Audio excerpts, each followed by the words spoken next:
Hi friends, welcome back to channel. இது வந்து Sunday vlog.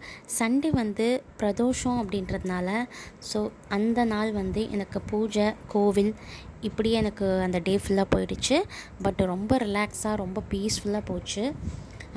எப்பயுமே வந்து சிவனை பொறுத்த வரைக்குமே வந்து அவர் நினச்சா மட்டும்தான் நம்மளால் எதுவுமே செய்ய முடியும். ஸோ அவரோட விஷயத்தில் அவரோட கோவிலுக்கு போகணும், இல்லை அவருக்கு நம்ம ஏதாவது ஒரு சேவை செஞ்சுக்கணும் அப்படின்னா கூட அதுக்கு நமக்கு ஒரு பாக்கியமே வேணும். ஸோ அதை அவர் நினச்சா மட்டும்தான் அது முடியும். ஸோ ஒவ்வொரு பிரதோஷ அன்றைக்குமே நான் நினைப்பேன், சரி இன்றைக்கி வந்து நம்ம சிவலிங்கத்துக்கு ஒரு அபிஷேகம் செஞ்சுட்டு நம்ம வந்து கோவிலுக்கு போகலாம் அப்படின்னு ஒவ்வொரு பிரதோஷ அன்றைக்கும் நினைப்பேன்.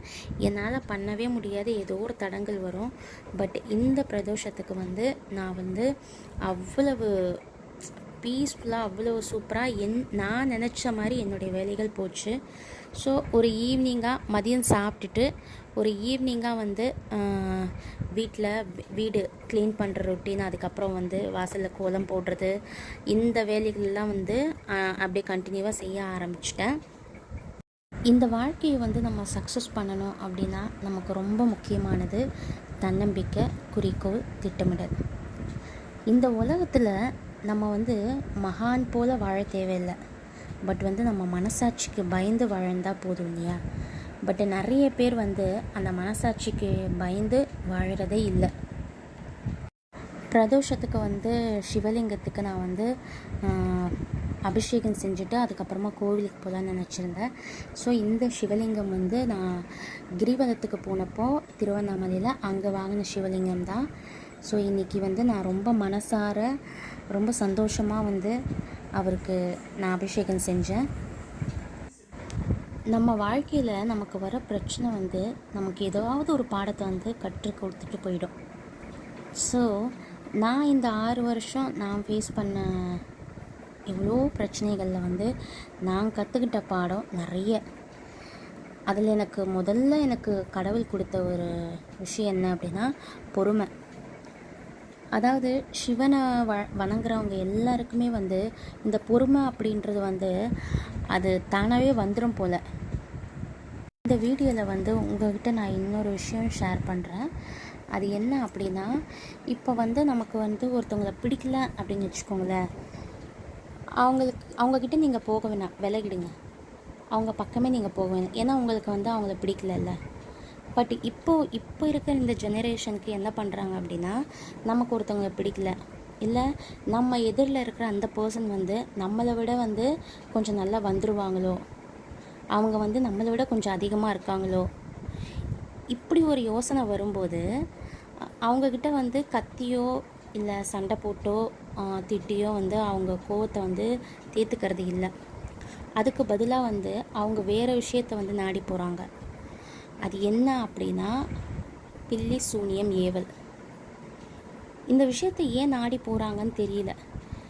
இந்த விஷயத்தை வந்து அவங்க செஞ்சிடுறாங்க, அவங்களுக்கு யாரை பிடிக்கலையே அவங்கள. பட் வந்து அது மறுபடியும் அந்த கர்மாவை அவங்க தான் அனுபவிக்கணும் அப்படின்ற ஒரு விஷயத்தையுமே வந்து அவங்க யோசிக்கிறது இல்லை.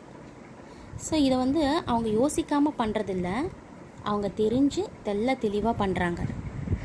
பட் அந்த கர்மா வந்து அவங்க அனுபவிப்பாங்க அப்படின்றத பற்றி அவங்க யோசிக்கிறதே இல்லை. எனக்கு வந்து இந்த 6 வருஷம் நான் ஃபேஸ் பண்ண ஒரே ஒரு விஷயம் வந்து இந்த பிளாக் மேஜிக் தான். இதிலேருந்து என்னை முழுக்க முழுக்க வெளியில் கொண்டு வந்தது நான் வணங்குற சிவன் தான். ஸோ இதில் வந்து நிறைய விஷயங்கள் இருக்குது.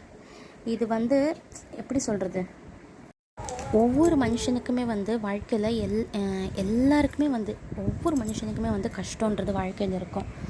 பட் வந்து அந்த கஷ்டத்தில் வந்து நிறைய வித்தியாசங்கள் இருக்குது. சிலருக்கு பண கஷ்டம், சிலருக்கு ஹஸ்பண்ட் சரியில்லாதது, அந்த மாதிரி நிறைய விஷயங்களில் வந்து ஒவ்வொரு விதமான கஷ்டங்களை வந்து ஃபேஸ் பண்ணுவாங்க. பட் வந்து எல்லா கஷ்டத்துலேயுமே வந்து என்றைக்காவது ஒரு நாள் வந்து மீண்டு வந்துடலாம் அப்படின்ற ஒரு நம்பிக்கை இருக்கும். பட்டு இந்த பில்லி சூனியத்தில் விழுந்தவங்களுக்கு மட்டும் ரொம்ப கஷ்டமான ஒரு வாழ்க்கைங்க அது. அதாவது அவங்க தொட்டது எதுவுமே தொடங்காது. நிறைய விஷயங்களை வந்து அவங்க ஃபேஸ் பண்ணுவாங்க. ஃபுல்லாக வந்து அவங்க வந்து நெகட்டிவிட்டி தான் ஃபேஸ் பண்ணுவாங்க. ஸோ என்னுடைய இந்த 6 வருஷம் வாழ்க்கையில் நான் ஃபேஸ் பண்ணதும் அது மட்டும்தான். Full and full negativity. 6 வருஷத்தில் 5 வருஷம் நான் அந்த கஷ்டத்தை அனுபவித்தேன். 6வது வருஷம் எனக்கு வந்து இவர்கிட்டேருந்து அழைப்பு வந்தது. ஸோ அதுக்கப்புறம் தான் என்னுடைய வாழ்க்கையே மாற ஆரம்பிச்சது. நிறைய பேருக்கு வந்து இதிலேருந்து எப்படி மீண்டு வர்றது அப்படின்றதே வந்து நிறைய பேருக்கு தெரியல. இப்போ யூடியூப்ஸில் வந்து நிறைய வீடியோஸ் பார்க்குறேன் இந்த பில்லி சூனியத்தை பற்றி. அதில் வந்து அந்த வீடியோக்கு கீழே வந்து நிறைய பேர் புலம்புறாங்க. நாங்கள் வந்து இதில் கஷ்டப்பட்டுட்ருக்கோம், இப்போ எங்களுக்கு வந்து உடம்புல உயிர் மட்டும்தான் இருக்குது, வேறு எதுவுமே இல்லை அப்படின்ற மாதிரி வந்து நிறைய பேர் வந்து புலம்பி தள்ளுறாங்க. ஸோ நான் எப்படி இதுலேருந்து மீண்டு வந்தேன், நான் என்னெல்லாம் செஞ்சேன் அப்படின்றத வந்து இனிமேல் வீடியோஸில் வந்து நான் கண்டிப்பாக ஷேர் பண்ணுறேன். இது வந்து நிறைய பேருக்கு யூஸ்ஃபுல்லாக இருக்கும். நிறைய ஆன்மீக விஷயங்களை வந்து நிறைய பேர் சொல்லலாம். பட் இந்த மாதிரி விஷயங்கள் வந்து நிறைய பேருக்கு தெரியவே மாட்டேங்குது.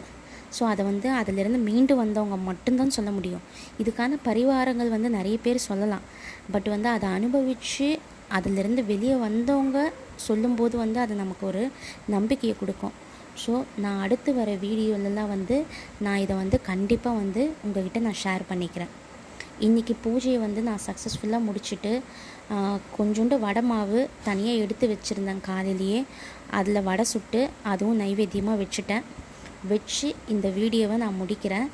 இதுக்கப்புறம் ஒவ்வொரு வீடியோஸ்லையுமே வந்து நான் இதை பற்றின விஷயங்களை வந்து நான் உங்களுக்கு ஷேர் பண்ணுறேன். கண்டிப்பாக வீட்டில் பூஜையெல்லாம் முடிச்சிட்ட பிறகு கோவிலுக்கும் போயிட்டு ரொம்ப சாட்டிஸ்ஃபேக்ஷனாக ரொம்ப பீஸ்ஃபுல்லாக இன்றைக்கி எனக்கு அவ்வளவு நல்லா சந்தோஷமாக போச்சு.